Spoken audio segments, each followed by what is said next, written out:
So you want to encourage your employees to let you know if they start showing symptoms for COVID-19 and recommend that they go and get tested. And then if they do test positive for COVID-19, there's going to be a few things that we're going to ask that employers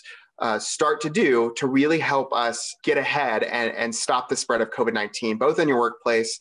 and in the community. So first of all, of course, that employee is going to need to be sent home and they will need to isolate away from other individuals for at least 10 days from when their symptoms began. The next thing that we're going to ask employers to do is work with that employee once they've been sent home to create a list of anybody that they might have had close contact with. Close contact is going to be 6 feet for 15 minutes or more cumulatively during the period that that individual is infectious with COVID-19.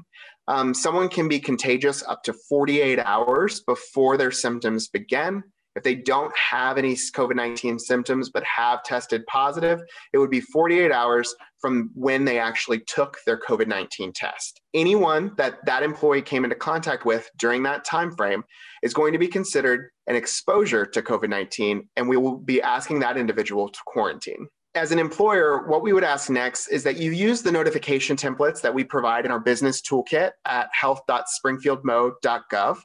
to inform those individuals who have been exposed to COVID-19, so that way they can start taking the appropriate steps to quarantine and separate themselves from others and to head home from work. If you have a business that has a lot of customers coming in, like maybe a gym or a spa or something like that, where you keep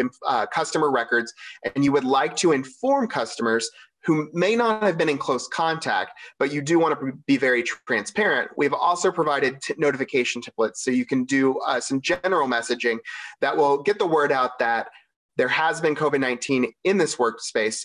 However, at the moment, those individuals are not considered to be at a high risk, but should start monitoring for symptoms so that way they can make sure to seek information from their healthcare provider and the Springfield-Greene County Health Department if they do start showing symptoms of COVID-19. As part of the contact tracing process, the Springfield-Greene County Health Department will be contacting employers of those who have tested positive for COVID-19 to collect this information and notify any individuals that they need to quarantine and walking them through that process, as well as offering them testing. So keep this information on file and we'll be in touch with you as soon as we can.